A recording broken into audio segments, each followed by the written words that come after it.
અભિયાન અંતર્ગત ગુજરાત રાજ્યનો રાજકોટ જિલ્લો, રાજકોટ સિટી એક એવું છે કે પેન્શન સંવાદ કાર્યક્રમ કરવા જઈ રહ્યું.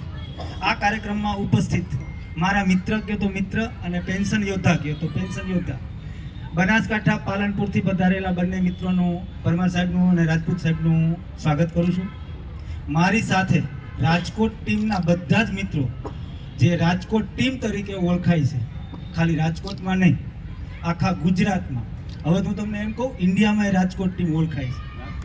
આવા બધા જ મારા પેન્શન યોદ્ધાને હું દિનેશ સદાદિયા હાર્દિક સ્વાગત કરું છું. પેલો વિચાર એવો આવે કે પેન્શન સંવાદ કાર્યક્રમ રાખવાની જરૂર ક્યાંથી પડી? આપણે તો બધા ભણેલા છીએ ને, નોકરી કરીએ, જરૂર પડે આપણે યારે સંવાદ કરવાની. મેસેજ કરી લ્યો, આમ વાંચી લઈશું, વિડીયો મોકલી દો, આમ જોઈ લઈશું, બરોબર ને? સમય એવો આવ્યો છે કે મારે તમારા બધા સાથે વાત કરવાની જરૂર પડી. 2022 થી જૂની પેન્શન યોજના માટે હું અને આ ટીમ સતત લડી રહ્યા છે. સંઘર્ષ એટલો બધો આગળ વધી ગયો છે, હવે ત્યાંથી રિટર્ન થવાય એવી કોઈ પોઝિશન નથી. યુદ્ધમાં ઘોડા એટલા બધા આગળ વયા ગયા છે કે ત્યાંથી હવે પાછા આવીએ ને તોય આપણે આપણા લક્ષ્ય સુધી પહોંચી શકીએ એમ છીએ. જો આગળ વયા જાય તો લક્ષ્ય પહોંચી જશું, રિટર્ન થશું તો આપણે ત્યાં છે. હવે મારી પરિસ્થિતિ, રાજકોટ ટીમની પરિસ્થિતિ અને એટલા મજબૂત છે ને કે એ ઘોડો પાછો વળે એમ નથી. અહીં બેઠા એમાં કોઈને ડાઉટ છે? બેને પૂછું કે પેન્શન, જૂની પેન્શન યોજના મળે કે ન મળે? મારા વક્તવ્યમાં કોઈ પણને હું નામ દઈને બોલાવું અથવા તો ઊભા કરું તો એ ઉદાહરણ રૂપ એ વ્યક્તિ નથી, અગાઉથી કહી દઉં છું. હું કોઈનું પણ ઉદાહરણમાં નામ લઉં તો એમને ખાલી દ્રષ્ટાંત તરીકે લીધું, એ વ્યક્તિ એવા નથી. કોઈને ડાઉટ છે કે આપણને જૂની પેન્શન યોજના નહીં મળે? છે કોઈને? ખોટું ખોટું ન કહેતા. દિનેશભાઈ ઉભા થાવ ને. દિનેશભાઈ વાઘેલા છે, આ આવી તો મારી બાજુમાં, મારી CRCમાં તાલુકા શાળાના આચાર્ય. 2022 થી મારી યારે ગાંધીનગર આવે, દિલ્હી આવે, રાડ્યું નાખે, OPS. તમે જોયા છે, ફોટા જોયા છે, બરોબર ને? 2005 પહેલાની ભરતી છે, આપણા જ કર્મચારી છે, એમને OPS મળશે. 2022માં આપણને વિશ્વાસ હતો કે OPS મળશે? હતો વિશ્વાસ આપણને? એ જ વિશ્વાસ સાથે હું તમને કહું છું કે તમને બધાને OPS મળશે.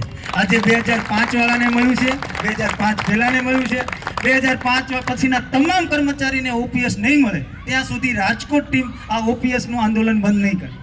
એટલો વિશ્વાસ રાખજો કે જ્યારે આપણે કાર્યક્રમ કરીએ, કોઈ પણ વસ્તુ કરીએ, કોની તાકાતથી કરીએ. દિનેશ સદાદિયા અહીં ઊભો માયકમાં બોલે છે, દિનેશ સદાદિયા નથી બોલતો, એ રાજકોટ કોર્પોરેશનના 1100 શિક્ષકો બોલે છે. થેન્ક યુ સાહેબ, તમે બેસીએ. 1100 શિક્ષકો બોલી રહ્યા છે અને 1100 શિક્ષકો જો મારી સાથે હોય ને તો મારે આ કાંઈ કરવાની જરૂર જ ના પડે. આવશો ને બધા સાથે?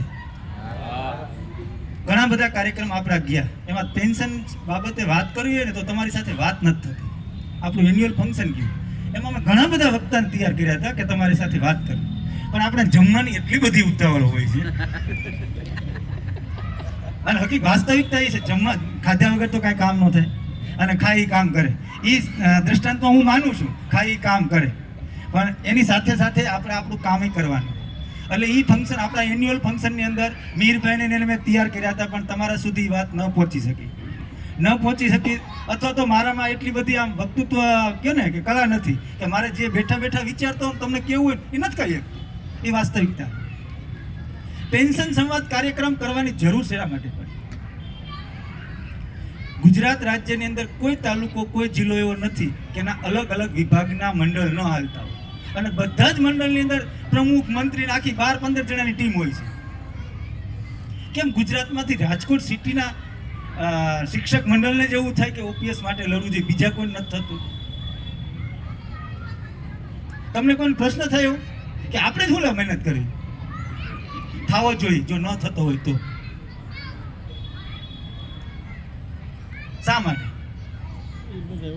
આપણા જ લેવું છે.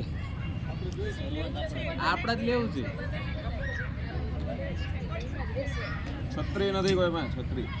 આપણે ગુજરાતીમાં એક કહેવત છે, ભૂલી નથી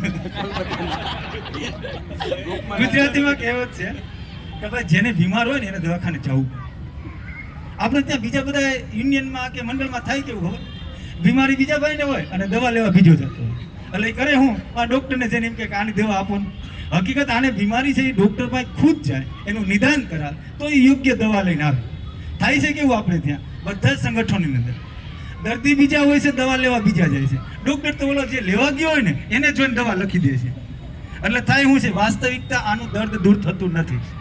હું આશા રાખું છું કે એનપીએસ પીડિત તમામ મિત્રો દવા લેવા માટે ખુદ આવશે, આંદોલનમાં ખુદ આવશે. એનપીએસ મિત્રો જ ખાલી કેમ, એના પરિવારના મિત્રો કેમ નહીં? એનપીએસ કર્મચારી પેન્શન મળશે, તેમના પરિવારને પેન્શન મળશે ને. આ બધી જ સમસ્યાનું મૂળ ક્યાં છે? ખાનગીકરણ.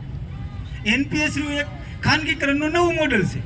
આપણું જે સરકારી તંત્રમાં સરકારી યોજના હતી, જૂની પેન્શન યોજના, એને બંધ કરી અને આપણા માટે એનપીએસ આવ્યું. એ ખાનગીકરણ છે. આપણને એવું લાગતું હોય કે ખાનગીકરણ થવાથી આપણી જાજી બધી સમસ્યા હલ થાય છે. બિલકુલ હલ નથી થતી. આમાંથી ઘણા બધા એવા બેઠા છે, એમાંનો હું એક પણ એવો છું કે મારા પપ્પા મજૂરી કામ કરતા હતા. કોઈ પણ વાને મને એને ભણાવી અને નોકરીએ લગાડી દીધું. અત્યારે હું સારી એવી નોકરી કરું છું.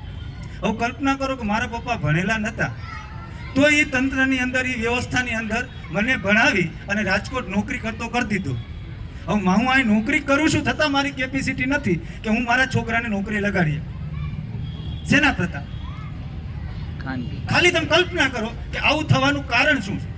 હકીકત તો જો મારા પપ્પા મને અહીં નોકરી શિક્ષકની અપાવી શકતા હોય તો હું મારા બાળકોને ક્લાસ 1 2 ની નોકરી અપાવી શકતો હોઉં. એટલો સક્ષમ હોવો જોઈએ.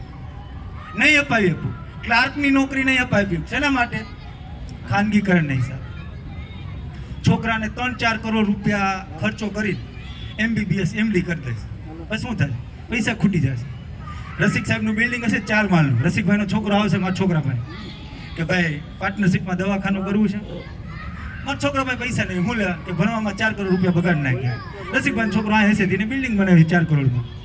ભણ્યા વગર 4 કરોડનું બિલ્ડિંગ બનાવી અને ઓલો ભણી ગધા મજૂરી કરી અને 4 કરોડમાં MD થયો છે ને તો 50%નો પાર્ટનર આ નથી ભણ્યો એ બનશે. આ ખાનગીકરણના પ્રતાપ છે. તમે તમારા છોકરાને કલ્પના કરો, ગમે એ ભણાઈ જો, આપણને એવું લાગે કે આપણા છોકરાને આ ભણાવી દે, નોકરી ક્યાં? અને આપણે ભણીએ છીએ એના માટે એ ખાલી કહ્યું. કોઈ એવું છે આમાં કે જેમના 3-4 પેઢીથી એવા રોયલ ફેમિલી હોય, બસ આપણે તો ખાલી જસ્ટ ભણવા ખાતર ભણીએ. ઘણા બધા મારા મિત્રો હતા MBBS કરીને એના છોકરા, એના પપ્પાનું ટાઇલ્સનું કારખાનું હોય, એના ક્રિકેટ રમે. નથી કરવું ભાઈ, હું લે કોટા બગાડો છે, હું લે બાપાના પૈસા બગાડો. નક્કી જ છે કે આ ક્ષેત્રમાં નથી જવું. અને પરિસ્થિતિ ગવર્મેન્ટમાં એવી ખરાબ ઊભી થતી જાય છે. અત્યારે જે વસ્તુ આપણને સારી લાગે છે ને એ ભવિષ્યમાં આપણે એવું માનશું કે આપણા લીધે ઊભી થઈ છે.